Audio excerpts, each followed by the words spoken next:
The City of Angels is black and gold. You are listening to the Heart of LAFC podcast.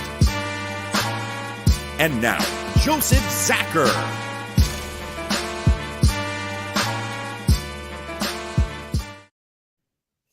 Greetings, Los Angeles. Welcome to episode 254 of the Heart of LAFC podcast. We're going to call this one Dazed and Confused, which I think we are all kind of at some point, whether we're dazed, confused, lost, figuring out what the heck's happening to the season.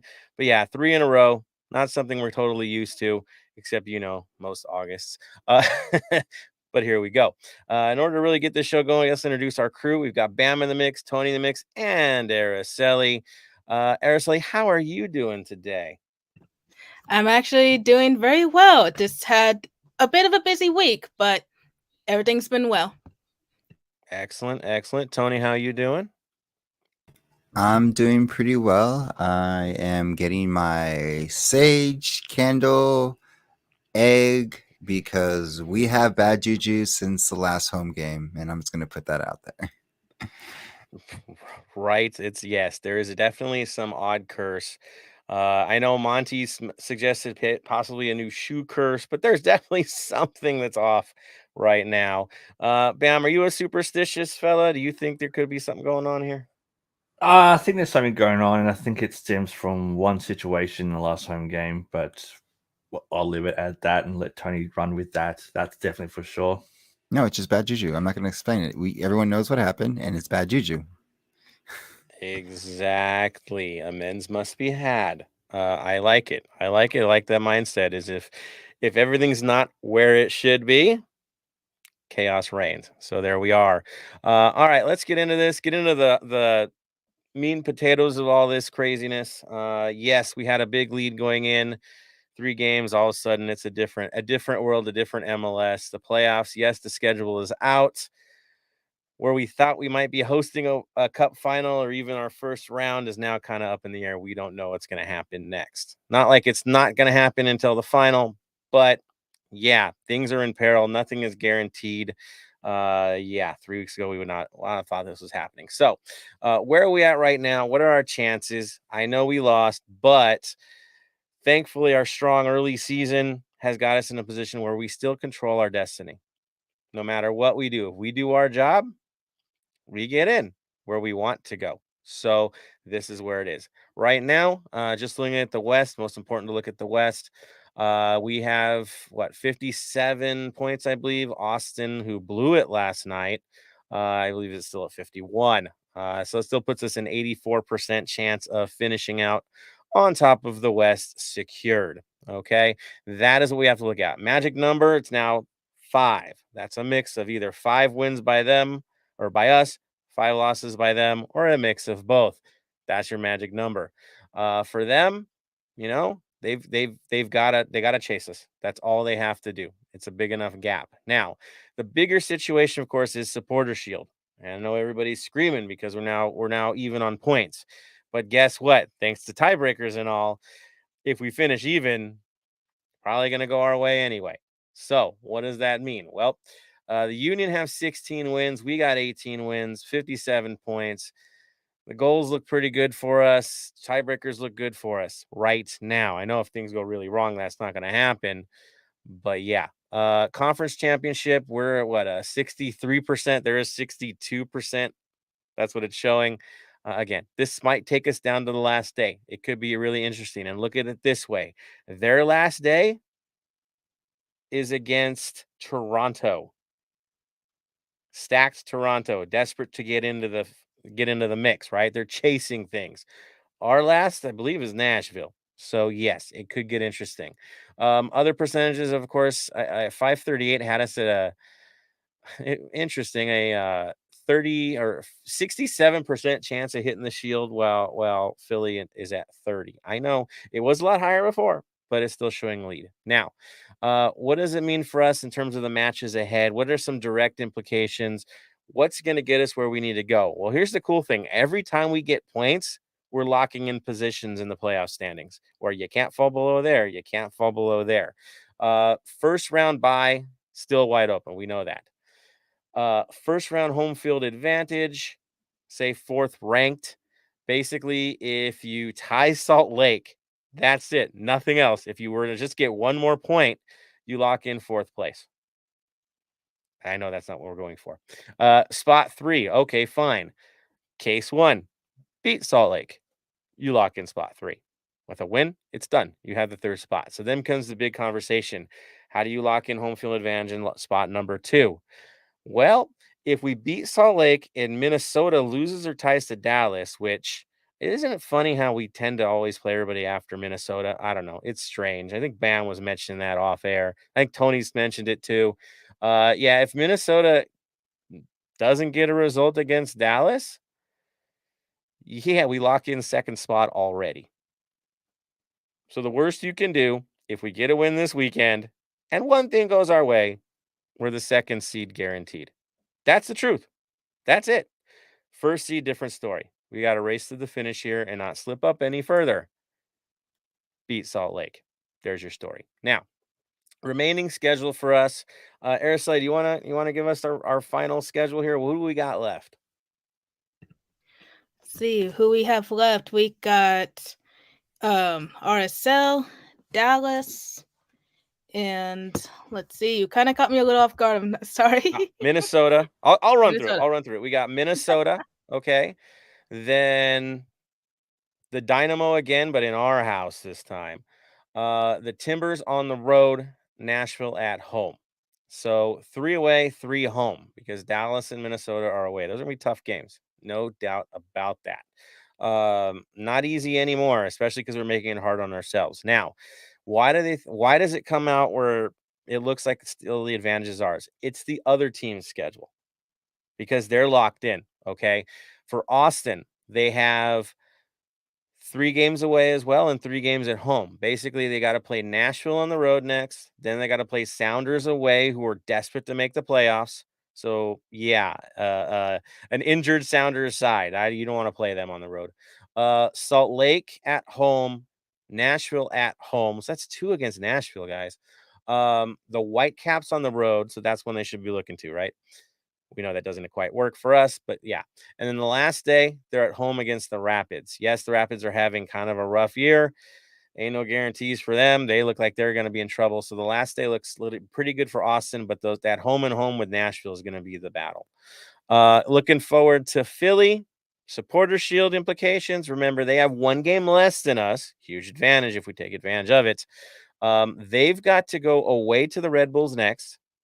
That's no easy feat. Red Bulls have a great record. They're playing well. That's nothing easy there. Then they got to play Orlando City at home.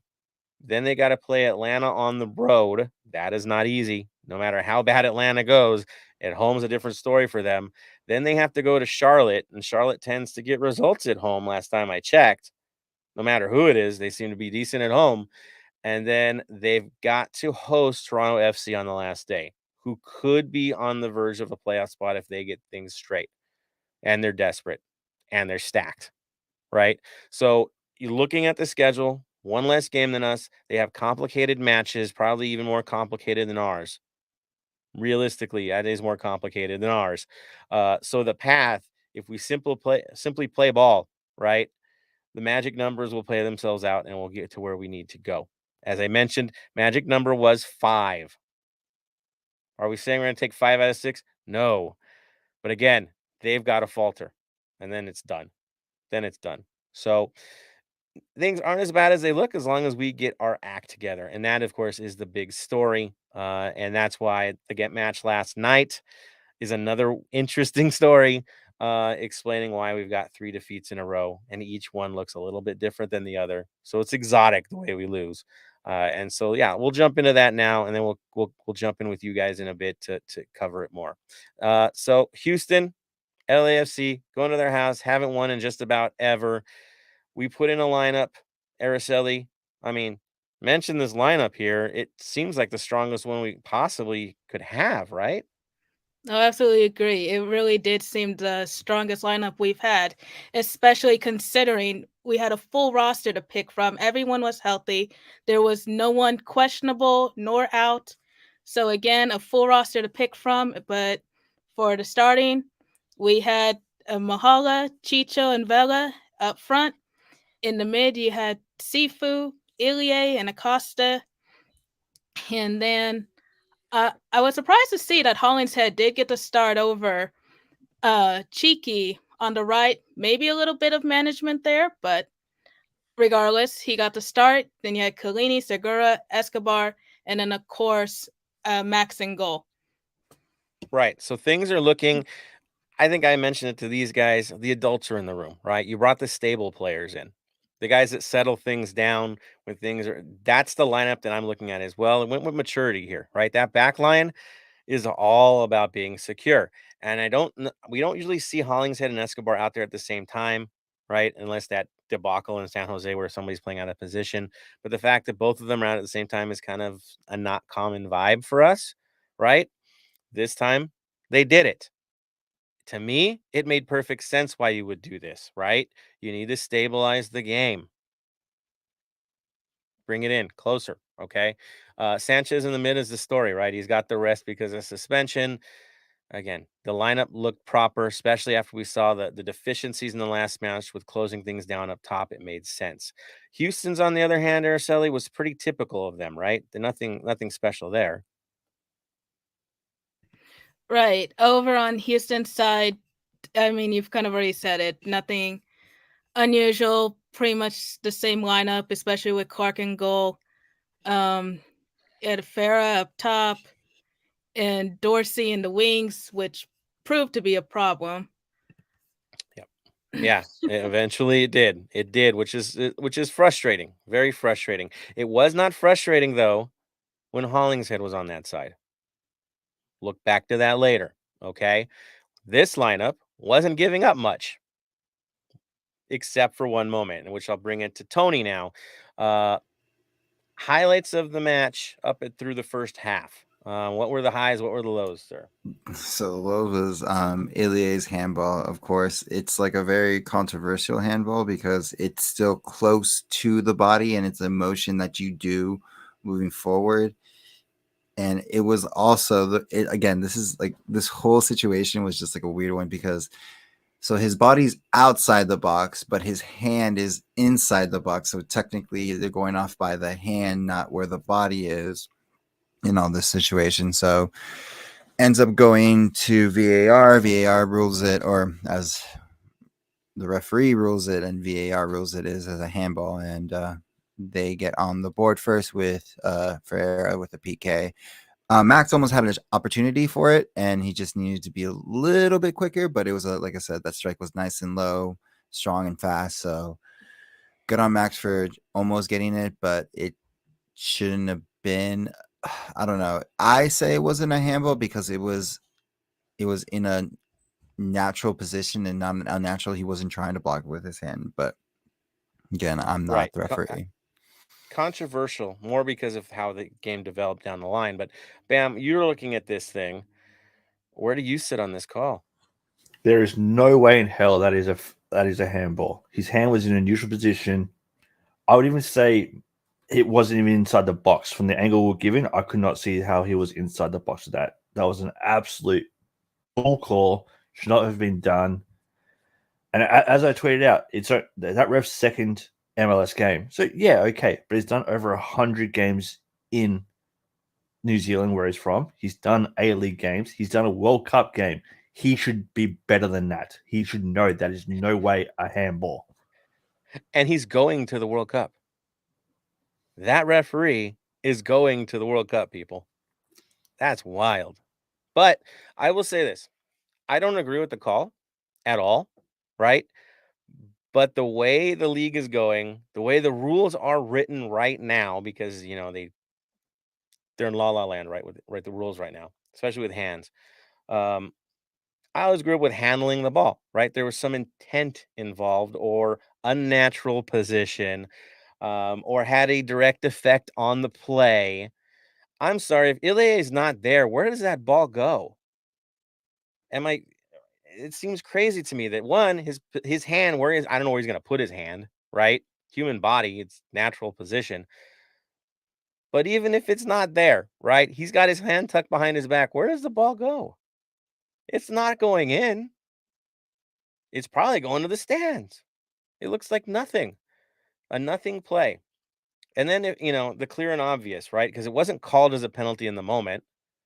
Was it clear to you? Was it clear to you, Bam? It was clear that it wasn't a handball. That is what it was clear. It was clear that it wasn't a handball. It was an absolute trash call. Pro has to do something about this. Pro needs to get better. Plain and simple. Pro needs to get better. Yeah. Well, I think the biggest issue is the policy for VAR in MLS is clear as mud. Why? They talk in the ear. Nice. Does anybody know what's being said or when it's being said?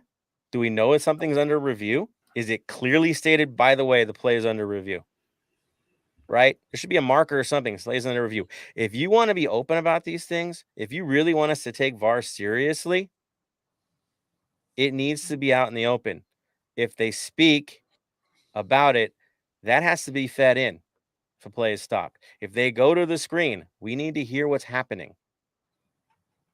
That's the only fair way to do it, is we need to know what they're talking about, right? Some accountability is needed here.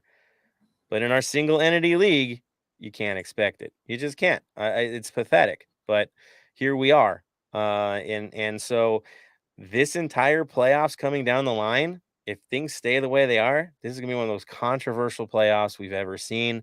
And everything gets questioned because they can't handle it. And it's too private.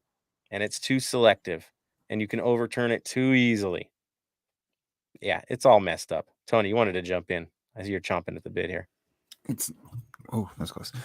It's not really private. Remember, they do release the audio of VAR when it becomes part of their social media content team. That's when they have control and can look good. Exactly. Right? Or they want just the views and everything like that. Because remember, we've had this before where they've done the goal against Carson, and they, like, a couple seconds later we see that video after the game's over. Was this offsides or not, or whatever? You make the call, and that was the content. So we do hear them talk about it, but when it benefits them, yes. Bam, there are leagues that do it live, correct? Yes, there are. One thing I'd love to see, and I know that next year Apple's taking over all the games, so they're going to show they got the rights to all the games and all that kind of stuff.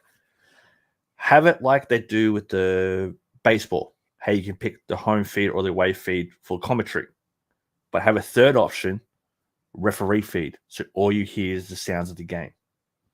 So everything that the ref talks about, have that as an option to have. Because I personally, I would love to listen to that for the whole game. Be able to go back and listen to the whole game and hear what the referee talks about. Make it clear and public to everyone. They never will. Never will. No. To me, it's just like that stopped moment. You've stopped a football match. Tell us why. Give us your rationale. Give us your reasoning. Nothing more than that. That's all we need. Not looking for every yellow card. No, we're talking about moments that change absolute matches. A penalty changes a match, right? That's the ultimate. A controversial offside call. Tell us how you saw that. We'd like to know. It's important. But no, we're in this moment, and so it's going to be controversy. Now you're seeing multiple bad calls in the lead up this month as games get more competitive and more tight. The teams are rising up, right? Pace-wise, work rate. The refs are not. And so we're seeing it once again. All right, enough of that. I can go all night about the controversy. So what happens next, Tony?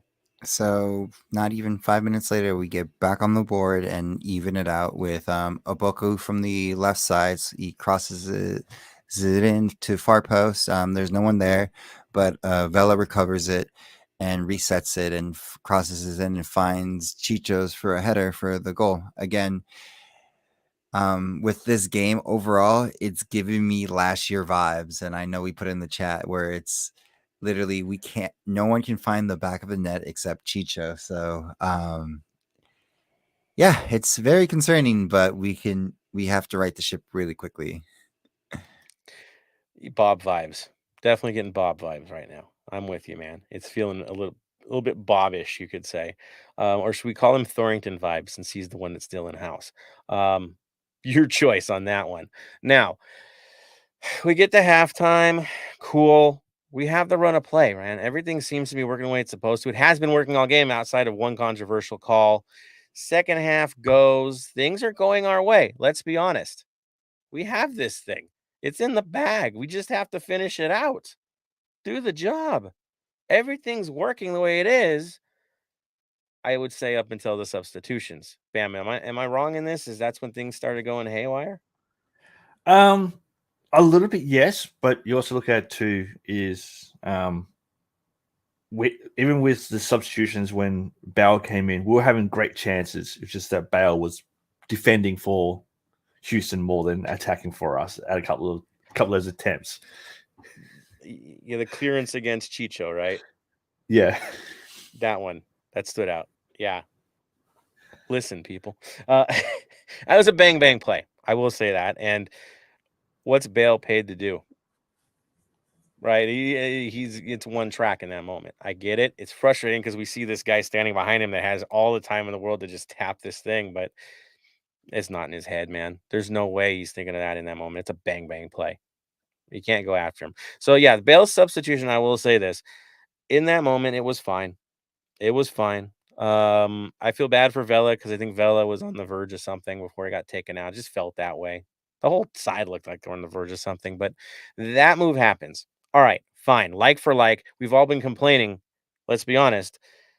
Really, that's the only logical substitution. Not good together on the field. You got what you wanted, right? The voices got what they wanted. That's the truth. Good. After that, what substitutions come in, and are those the controversial ones? Right? I mean, those are the ones that you're like, well, I don't know. We see basically our entire defense, except for Hollingshead, shifted out of this game. And then Hollingshead shifts to the right. We see the top line go pretty wild and bring in a new guy that's never trained with the side before, and that's supposed to change things. And I don't know about you guys, but it seemed like chances dried up the minute that substitution happened. Am I wrong on that one? It didn't at that point. Whatever we had as flow and opportunity and quality wise seemed to dry up once all the substitutions were out on the field. It wasn't turning out the way we thought it would, and which left us open, of course, for the proper counter against players that were supposed to be fresh, but not closing in on their players. Tony, right? Is that what I'm looking at here? Yeah. This was kind of a lead up to another almost goal where Escobar kind of saves us, and that was before the substitution. So if that was before the substitution, this is literally so pretty much Dorsey literally is untouched in our third of the field, and like it just gets to the point where he literally walks it in and shoots from little outside the box and ends up scoring. It was a beautiful goal, but it could have been prevented. Like you even see Acosta kind of do the little like almost hit him but pull back and put his hands up like I'm not going to touch you. But on that point, you kind of take the foul because it's not in the center of the field; it's off to the side, so it's a little bit more of a difficult shot. But you have to at least show that he has some presence around them because he looked like it was just a regular drill, like he was doing in practice. It's rough because in that play, you see Bouanga start a pursuit, then break off. You see Cheeky come in late on the play, and then you see Ibiaga, rather than stand him up, turn, right, for the shot. And it was just like kind of waiting to absorb it, but not actually squaring up. And so basically you have 4 players all around one. Nobody actually took the initiative to close the thing off. Probably because they were all substitutes in the moment, right?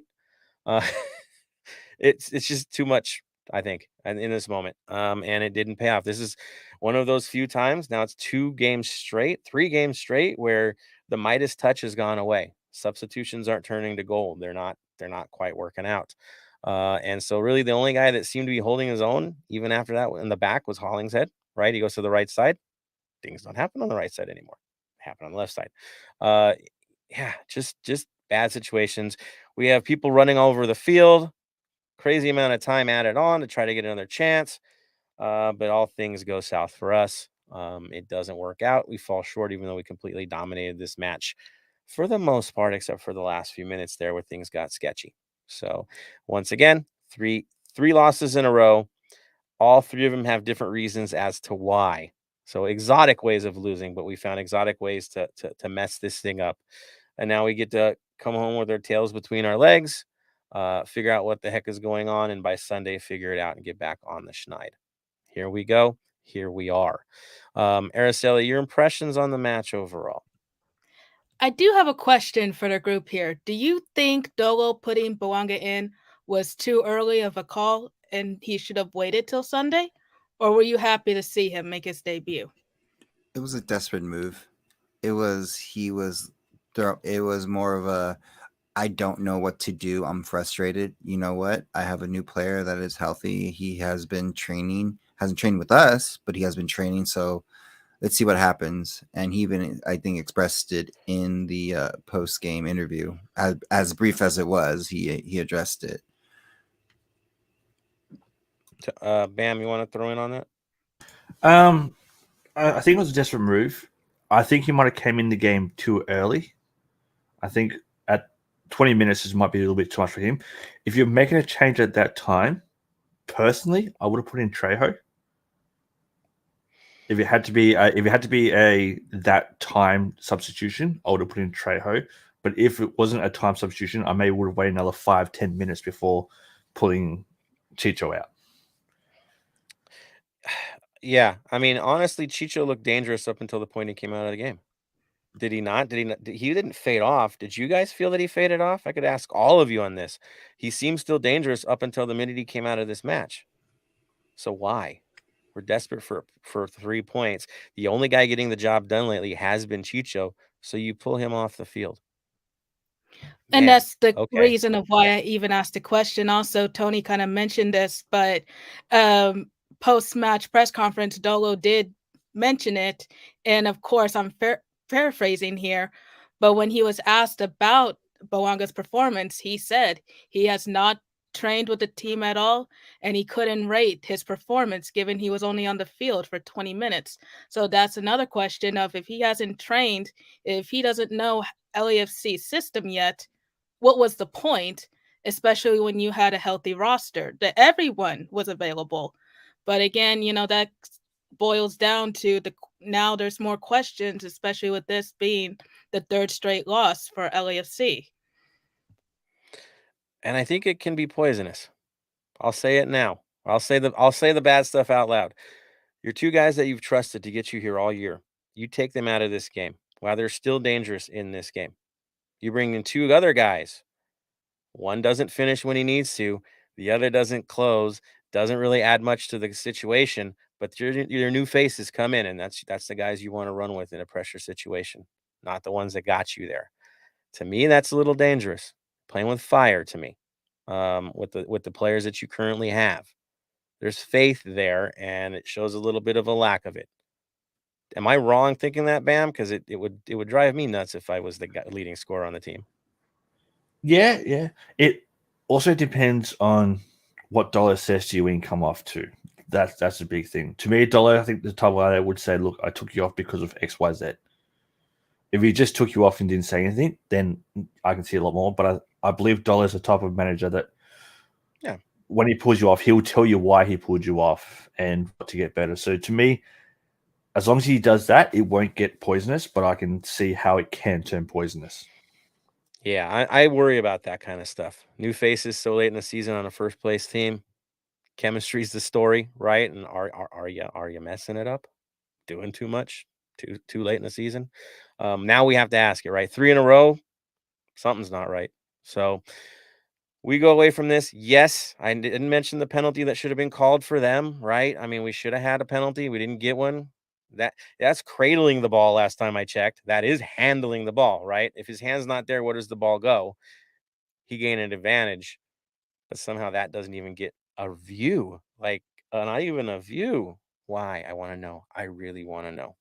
But we'll never get to know because clear as mud, MLS VAR policy. So there you go.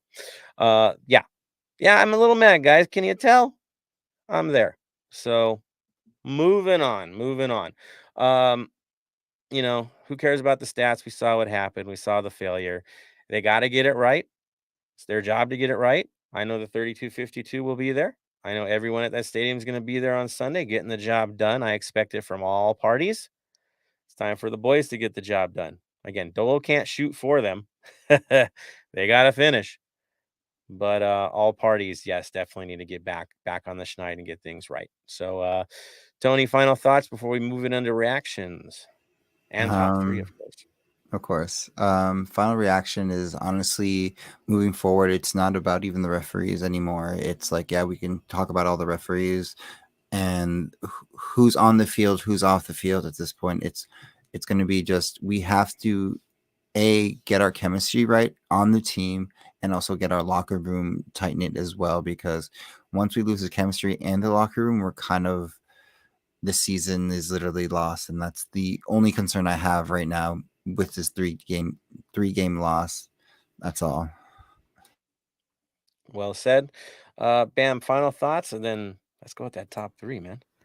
Again, same with Tony. It's, we sit here and I'll trash Pro day in, day out on how bad they are. But at the same time, no, we as a team have to start putting the ball in the back of the net, plain and simple. If we don't do that, we're not going to win games.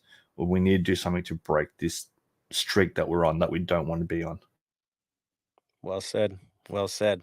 Yeah, again, don't put it in a position where we have to rely on those fools. Do it yourself. Simple. Good stuff, man. All right, let's get to that stars of the match. What are yours, Bam?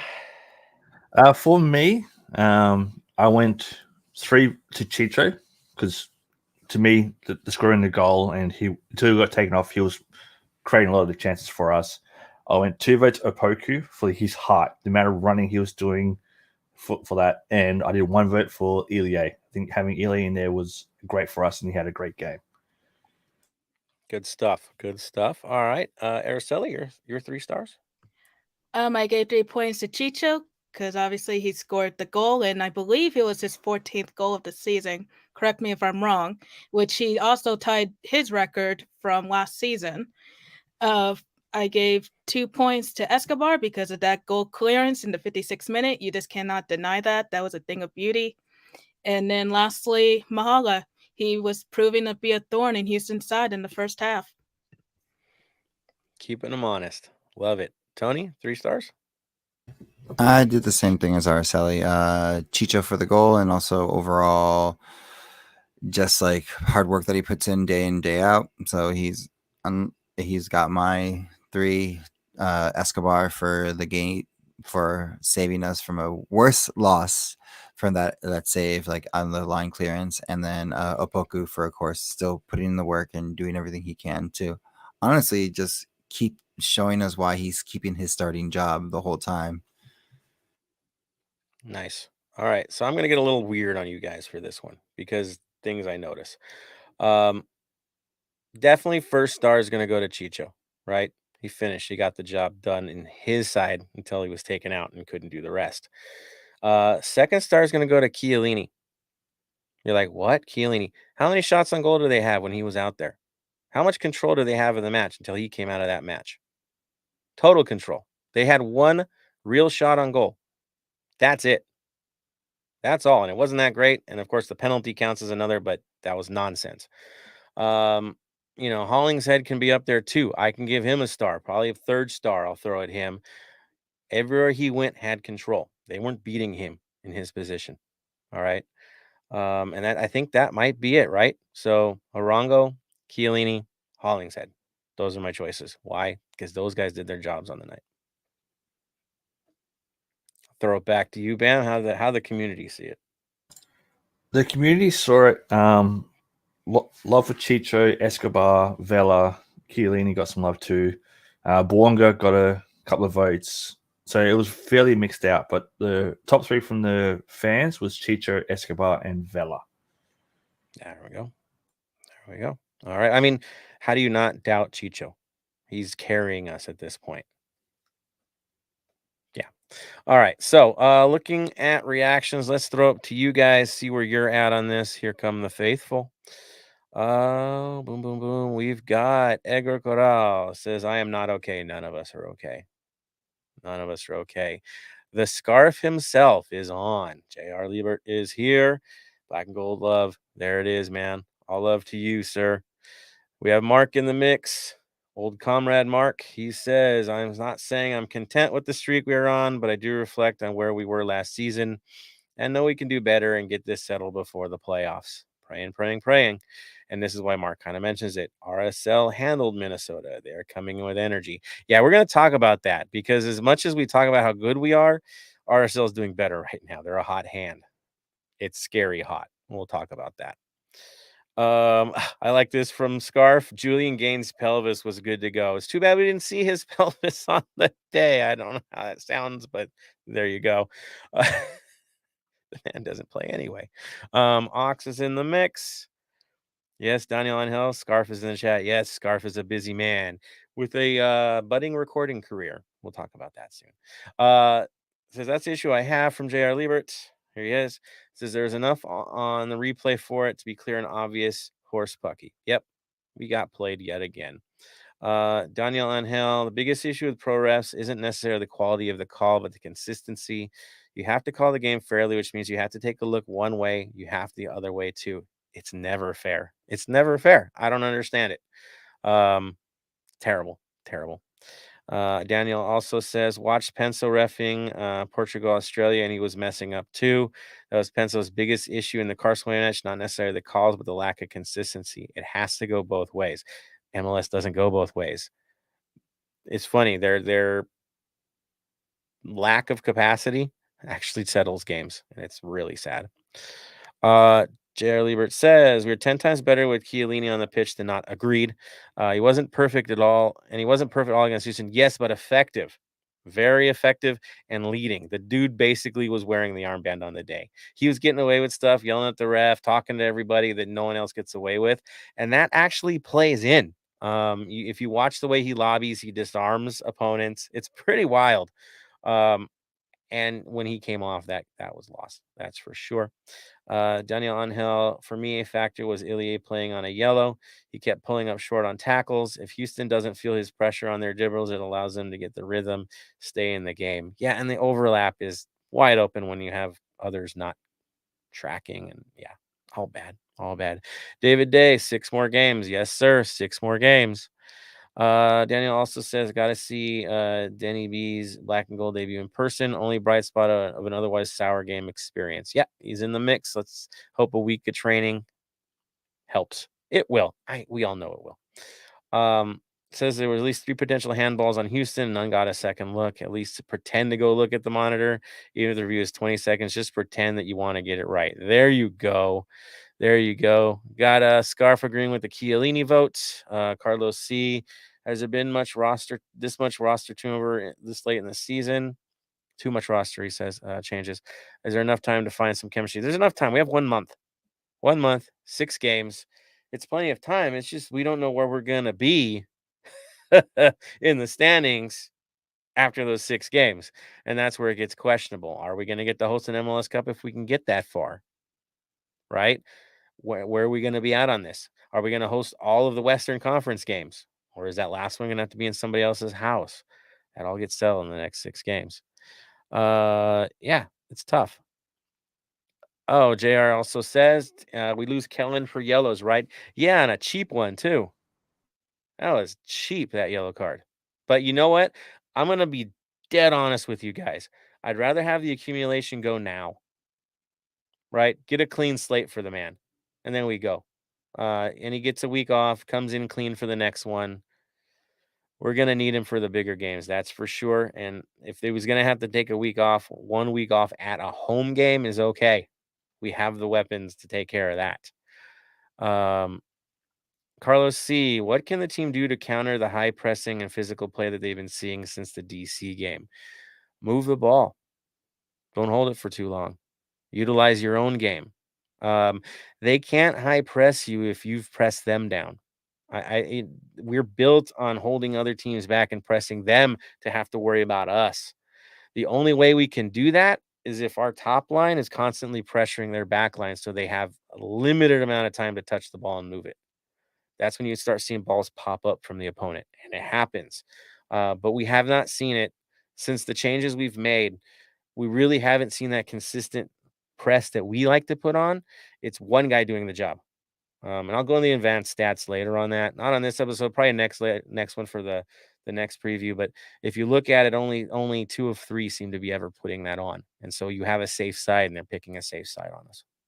That's what's happening. At least that's what I've seen. Real Salt Lake got a new goalkeeper. Yeah, there we go. And they got rid of an old one. We know that too. So yes. Carlos C, our team has forgotten how to press. Certain players have forgotten how to press. If you want to name them, you can name them, but certain guys aren't doing the job, or we're doing substitutions where only one guy has the capability of doing the press, and it leaves us hanging. Yeah, definitely something's missing there. The play is missing there. I agree with you, man. Good stuff, guys. All right. Thank you for the comments. We're going to jump this one in. I believe it is time for club and community news with the one, the only, Tony. What's going on, man? What's going on with the community, sir? Nothing too much. Of course, D9U is still taking pre-orders for the cake pops. It's like so, and it goes for a great foundation. You also can buy them at the tailgate, which is the next thing that is coming up. We have a home game. Well, this isn't part of club and community news, but it's more of drink a lot of water this weekend, you guys. It's going to be a hot one. I know most of you are going to be there during the day, so just drink a lot of water. But we would have tailgates. Actually, the first one that is been posted about is Lucky's. They're having brisket at their tailgate, so nice little doing. And also, most likely, TSG will also. They are releasing Tigerade again. So if you've had that beer, it's a really good beer. And also, as well as they might be selling it, hopefully maybe for donations at their tailgate as well. So that's all about club and community news for the day. There we are. What's the biggest news? Hydrate for the heat. We'll see you on Sunday. That's your big community news. Take care of yourselves. It's going to be a record heat wave, and we're going to be tailgating. Real talk. Okay. Be careful out there. Seriously. All right. Love it. Now, on to the Black and Gold Vinyl Club minute. Oh boy, oh boy. Should we do the opening act or the main act? I think I'm gonna give this one to Bam. You have the floor, sir. Yeah, so I told Scarf he's got to definitely has to tune into this episode. That's why he's in the chat a lot at the moment. Now, as you all know, Scarf was talking about releasing a certain song about a former player of ours, Brian. It was finally released yesterday on the Defenders of the Bank podcast. So you do definitely go and listen to that. Now, I was scrolling the internet and I happened to come across something that to me looks like the album cover for that song. So for those that don't know, here we go. Brian's song by the Scarf is this week's Black and Gold Vinyl Club. So Scarf, that's for you. Oh, he's cradling the scarf, man. I love it, man. He's probably even looking at it like an Instagram setup right here. So good stuff. Good stuff. I love the background and the trees and like it's all like 70s like look. Good stuff, man. So on you, Scarf, dude. Well done, sir. We love it. Fantastic, man. We knew it was coming. It came. I have a feeling you have another hit on the way. I can't wait for the next one. Now that you've started this, yes, we're looking forward to that. Tony, your impressions on the song there. I loved it. Like I said, we've just been waiting for it. But again, it moves on to our next person that needs to release not their song, but their rendition of a song. Jonathan of Shoulder to Shoulder fame. He has a little clip of him singing the Chicho Arango song. So I have that challenge to hear that clip. So Jonathan, hopefully we hear it soon. Oh man, so check that out. So we got the low voice, we got the high voice, maybe some sounds that could help us get through our current funk. Maybe sing it live at the stadium. I'm just saying, acoustic at the tailgate. Let's go. Let's do it. So good stuff on all you guys, man. Thanks for the creativity. Full support all the way. We did have one other choice. We'll just give the honorable mention to our traditional choice. And we were going to go with Kenny Rogers since he's from Houston. I kid you not. And we're going with the Gambler, 1978. Gambler? Yeah. No one to hold him, no one to fold him. I guess we should dedicate this to John Thornton. Sorry, man. But there we go. Nona dealing's done. There we go.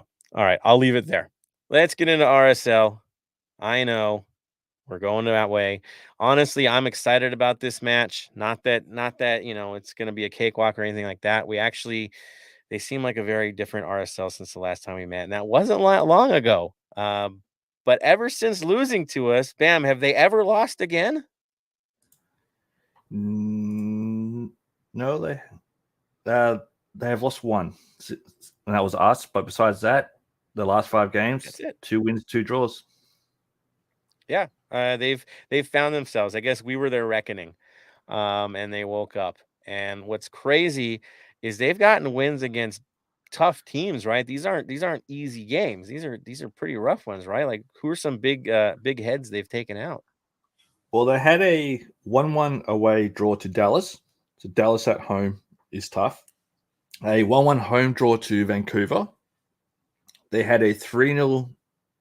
I'll lead on for last. They had a 2-1 away to Seattle, and the last game was a 3-0 home win to Minnesota. Okay, so 3-0 to Minnesota again, the harbinger. Dude, Minnesota is not a pushover. Very obviously, we're going to face them pretty soon. Dude, that's a kill, man. That is an absolute kill. Dallas getting a draw in Dallas. We're going to have a hard time getting a draw in Dallas the way we're playing. So that's tough. Vancouver's Vancouver, whatevs. But Seattle's desperate. So yes, again, they've found their way. They know what they're doing. Record right now, Bam? The record right now is, one quick moment. Their record is, where are they? 11 wins, 9 draws, 8 losses. So they basically, because of this streak of 4 good results, got themselves into a winning record. That's what we're looking at now, right? Yeah. So they're currently 6 on the ladder. 6. So they're in the playoffs, guys. This is a playoff team that's hot right now. So probably one of the stronger ones we're gonna face for the remainder of this. I know it's RSL. I know our history with RSL. I know our history at home with RSL. There's one big blip there that we all remember. Horrible blip. But here they come, right? Different mindset. Tony, looking at the good, the bad, and the ugly, what can you tell us about Real Salt Lake? Pretty much that. How do I say this? It's like our RSL is like, we've won against them 9 times. Have lost 3. We are coming off a loss, so they're coming at us. They're coming at us after a 3-game losing streak, so they were getting angry. Hopefully, LAFC, and wanting to get back into it. And then the other one that's kind of not the greatest is good for them, ugly for us. They are unbeaten in the last 3 home away games, so they've 1 loss and 1 draw and 2 draws. There we go. So competitive again. Yes, we do well historically, but again, throw it out the window. We're facing a very different RSL side. Now looking at potentials, of course, they have 2 good strikers now that have found their way. You have Savarina and Cordova. I believe Cordova's got 8 goals now. The other one's got 6. Justin Miram's fallen behind with 3. Miram is their assist leader with 6. They've gone traditional. We'll talk about the lineup right now. Basically, it looks like they've gone to a 4-4-2. They've gone very simple as to what they do with their lineup. Overlaps are expected, control in the middle. It's pretty standard issue as to what they want to do. The thing is, they have the right tools in place now. They're healthy enough where this could be a problem. Minus one thing, their typical lineup, of course, would be Savarino and Cordova up top. You would have Miram on the left, Caldwell in the middle, and Lofelson in the middle. Chang on the right. Backline would be Silva and Glad anchoring things. Herrera on the right, Brody on the left, and McMath would be your goalkeeper. That's traditional. If you look at the game before that, exactly the same, except that Ruiz did get into the midfield, right? Which again, they move in and out with those two. So rather interesting. Though, even though it looks stable right now, there's one player, Bam, right, that is not going to be in the lineup this week that could shake things up for them, right? There's actually two that's missing for them Two. this week. Okay. Two that are guaranteed missing for them. So they got Luffelson out with yellow cards, and they have Glad out with yellow cards. Now, they haven't released their injuries yet, but going by the last game, Krilic was out. You had Bobby Wood and the Moose were questionable. So there is a chance that the Moose might be back for them. Ooh, could you imagine us against the Moose? That just makes me sad. I'll be real. He would have loved it playing last night. I'm just saying, or yeah, it would been nice playing against Houston. But there we go. Yeah, looking at the lineup, I mean, Luffelson and Glad being gone are a big hit for these guys. The big question, of course, is your center back pairing. Now that you're one that you've been consistent with for the last 4 games, won't be there. 5 games. 5 games. Yeah. Is it going to be like old school Bessler coming in this? Is that what we're looking at, or who else do you think can step up? I think that's going to be it, because if you go by their last game was the first time that Caldwell was actually in the starting 11. All the games before that, it was Ruiz in there. So I can see it's going to be in the mid. It's going to be Caldwell and Ruiz together in the midfield, and they'll be fine. They'll be stable still. It's all about who replaces Glad. That's their hole in their lineup. The only one I see, because even if I look at their substitutions, because they're rolling right now, Savarino comes out, Diego Luna comes in, good player. Cordova comes out, Anderson Julio comes in, who actually scored one when he came in last game. So there's nothing to laugh at there. If you look at Justin Miram, if he's running out of gas, you got Rubio Rubin to come in. They've found themselves. This team has found themselves. They should be a playoff side. This is a big game for them, just as it is for us. We're going to be in a fight.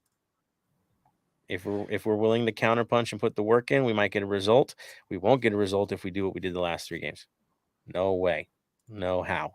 Not going to happen. So it's a wake-up call. This game is the wake-up call. At home, we know we're different. Any other interesting things you see in the lineup that stand out to you, sir? Not in the lineup, no. Just the last game that the loss was against us was the 4-2-3-1. After that, they went to the 4-4-2, and they've been undefeated at that. So I do expect them to run with a 4-4-2. Lesson learned. They need to get more people up high against us. And now that both their strikers are in form, makes sense. Tony, your thoughts on this match? Are you concerned? Do you think we go back to our old ways against these guys, or more trouble? So. I hope so. We go back to our old ways. It's still a concern no matter what. We can't overlook anybody anymore at this point. Even though we even before, like, we still couldn't overlook anybody. We're trying to pretty much have home field advantage or home stadium advantage throughout the playoffs, even into the finals. So at this point, every game counts moving forward, and also the chemistry, every game counts to build that up. So that way we get into playoff mode. So to me, honestly, playoffs start now. Right. Which brings it to us. What are we going to field? What are we going to come out with? Who's going to show up for this game? Looking at everywhere's a question now, right? Looking at our midfield, now that we know Acosta's not in the lineup, that's the first question we got to look at. I know Ilie is going to be there. I know Cifuentes is going to be there. Who's the guy that jumps in for Acosta? I'll throw it to you, Araceli, first. Who would you put in there to solidify things? Might be a little controversial considering all the questions, but I would put in Blessing to start.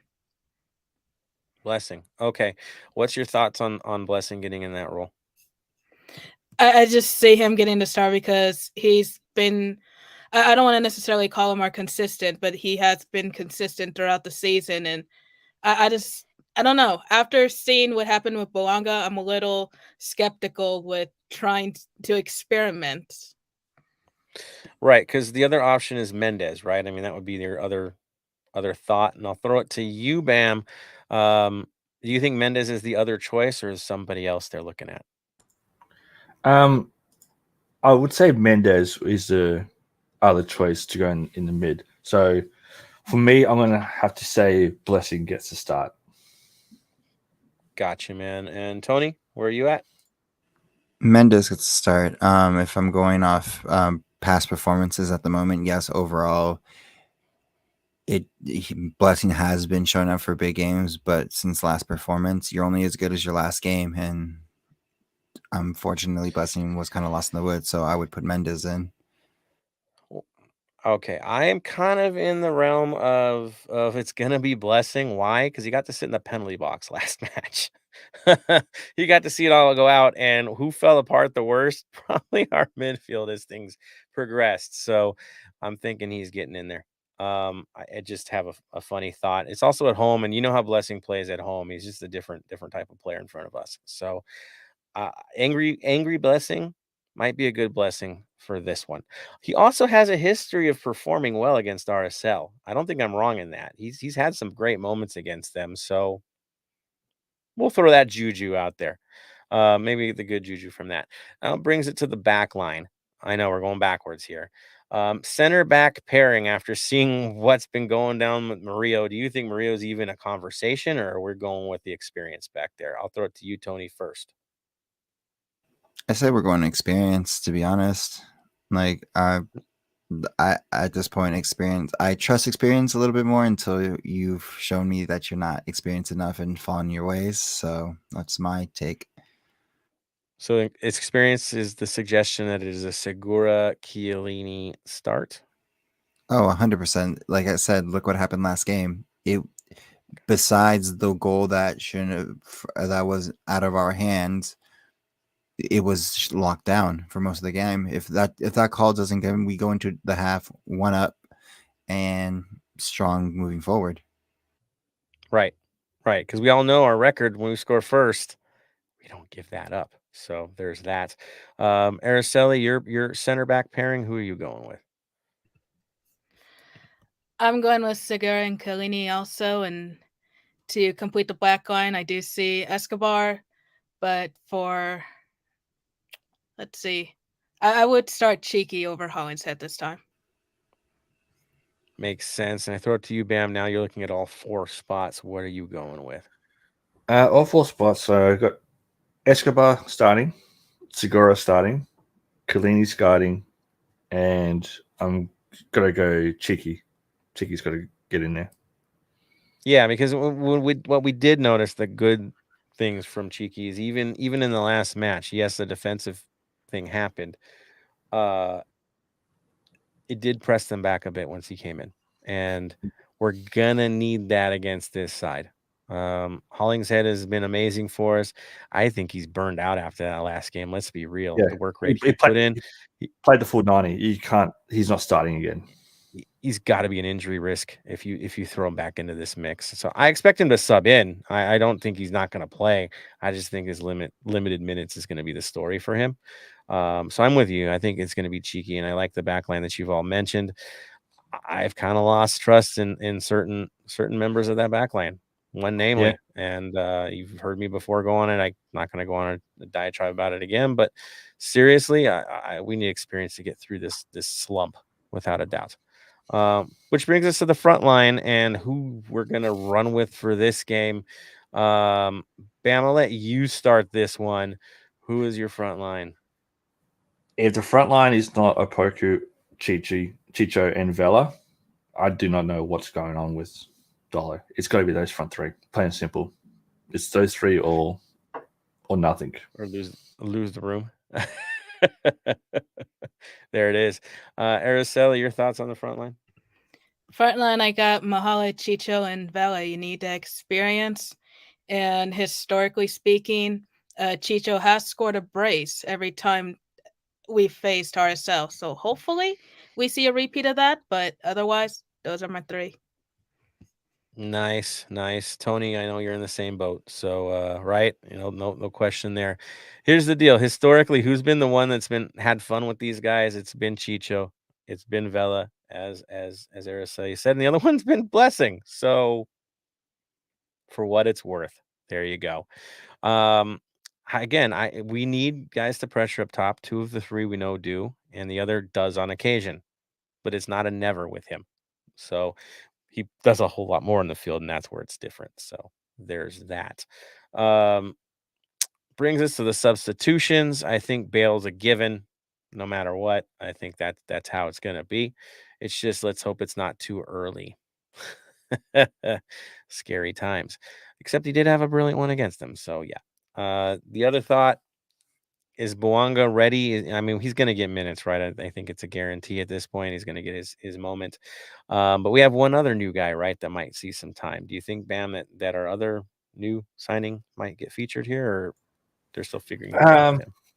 I think that if we're up 3-0 with 10 minutes to go, he might get some time then. But at the moment, as Tony was saying, this is playoffs. This is what we're in. We need to have the best out there, game in, game out.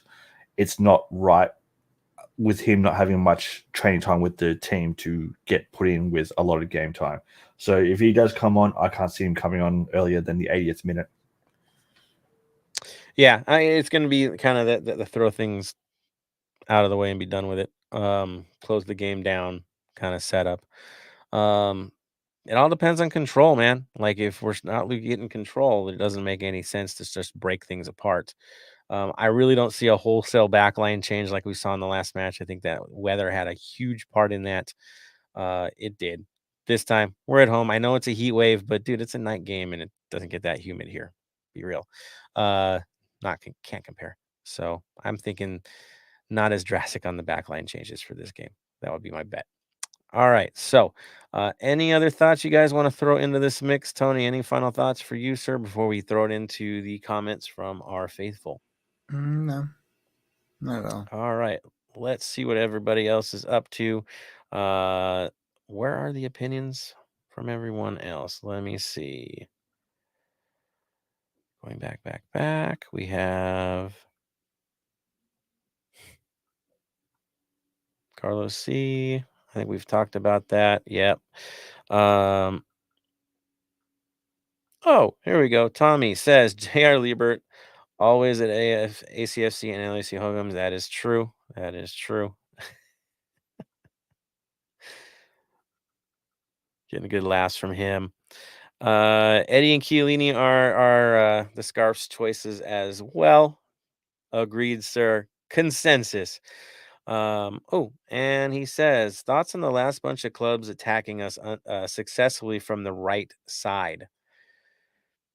Well, who's over there when those successful attacks occur? Who's on that side? Who's covering there?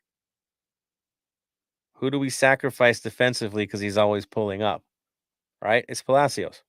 That's Palacios' side. It's always been a give and take with him and a sacrifice by having him play as aggressively as he does. We know he hasn't been consistent defensively for a while. He has his moments, great string of games. But since San Jose, can we honestly say any of the matches that he's played in since then, the 3 losses, Brian Cheeky? I don't think so. So that's probably where we're sitting. Also looks at the midfield coming in from that play too. And who's shifting over there by committee, right? And so there's an issue. And your top line, when we get broken, you're making subs and Opoku's no longer on that side. You have other guys that don't press as well as he does, and it frees up their back line. So that's probably why we're running into issues on that side. Is just the subs aren't playing where they should, and Cheeky has had some moments. I don't doubt that. Bam, do you think that's kind of where we're at on that situation? Yeah, I agree with all that. You look at, as you said, who's there, and we need to get better on that side. That's for sure. We definitely need to get a bit better. And I think that's why Hollingshead came in the last game, right, to settle things. Am I wrong in that thought? Yeah, I agree with that. He's had to come in to settle things. So, like with this game coming up, I don't see him starting because I think he'll get what JR likes to call load management a little bit, and then I think depending on how we're going, whichever side's getting hammered the most is where he'll come in with that as a sub. He has to come in as a sub, especially if we have a lead. Good way to settle things down by bringing him in, even though he does tend to score goals. Maybe catch him on a counter. So he was close against Houston again. So there's that. So yeah, JR, I think that's where we're at. Is on that side. We've got an issue at hand, and we have to solve it. And certain people need to get better at what they do. So there we are. All right, guys. Love the comments that everybody's thrown out there. Looking good yet again. I think that's it for our comments for this episode, which brings us to what we do, what we always do when we close things out, right? Thank you, of course. But yes, our final comments and our final word of the day. I know it's kind of a quick one today, but hey, back-to-back ones twice in a week. Make it happen. Get to Sunday. So, first thoughts. I'm going to throw it to Araceli for your final thoughts of the day. Final thoughts is same as always. Home game on Sunday. Everyone stay safe at the tailgate and at the stadium. There's a heat wave, so definitely drink a lot of water. Stay hydrated. My goodness, excuse me. Stay Hydrated. hydrated as much as you can. See, apparently I haven't drank enough either. So, and of course, it's fall. Fall is finally here, so that's my favorite season. I just had to throw that in there real quick. Fall is here, but the other fall is not. There we go. Yeah. I know, dad stuff. There it is. All right. I'll throw it to the young guy, Tony. You're both young guys. You're first. Go for it. Just drink, like I said, drink responsibly. Keep yourself accountable of you and your friends, since it's our first game home since the incident. And again, bringing candles, everything for that Bao Juju to get off our team. As well as, again, check up on your friends always. Mental health is a big issue that needs to be confronted, especially in Latinx culture.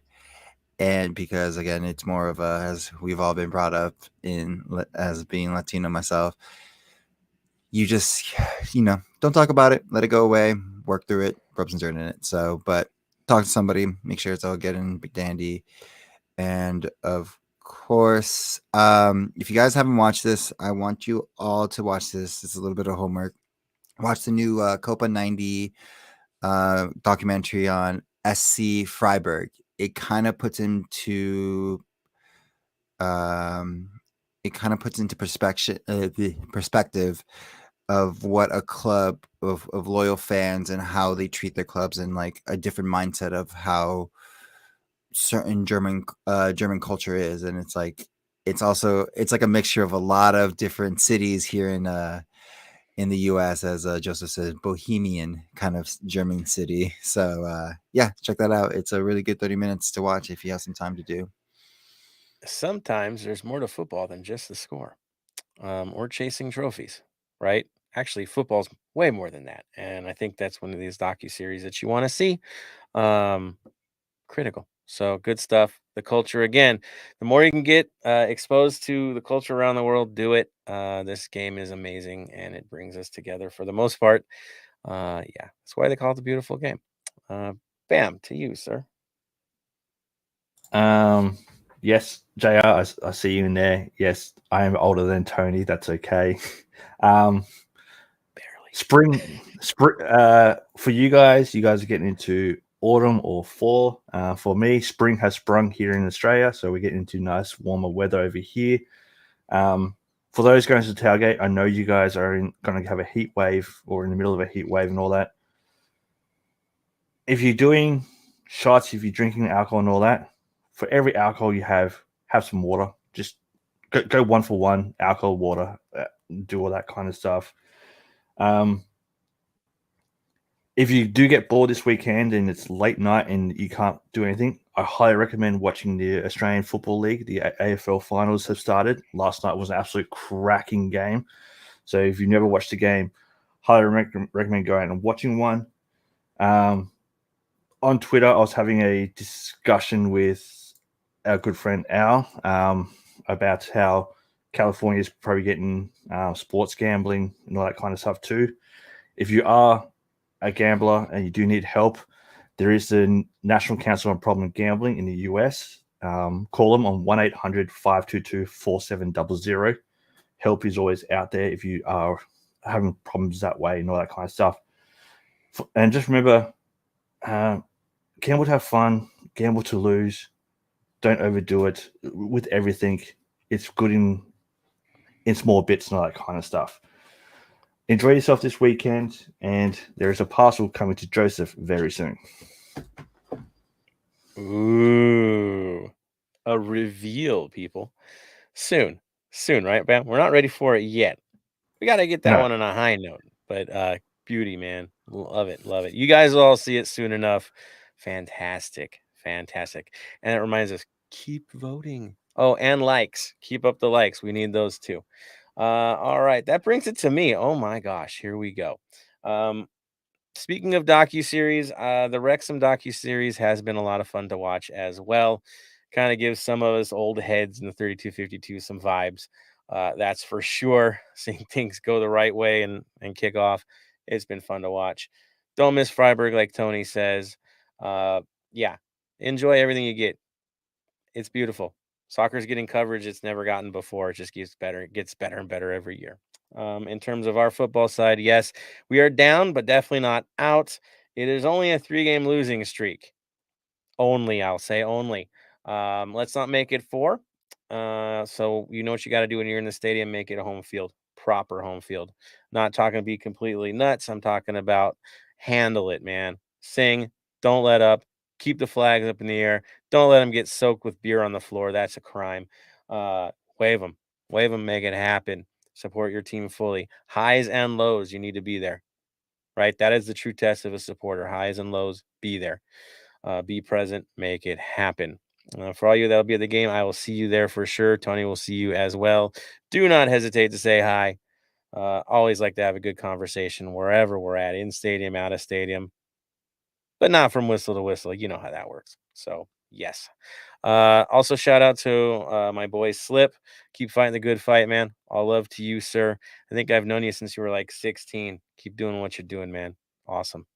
And for the rest of you guys, thankful for all that you do, supporting the culture, building culture, and supporting what we do, this madness that you're watching right now. So final thoughts are in, which brings us to our final comment of the day, the final word of the day.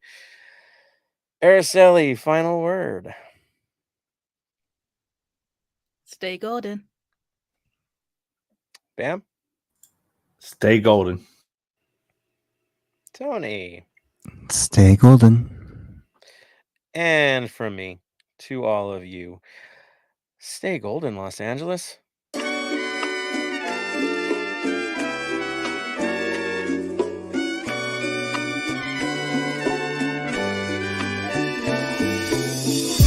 Thank you for listening to the Heart of LAFC. Make sure to leave us a rating and review on iTunes or Stitcher. Shoulder to shoulder, the black and gold is taking over.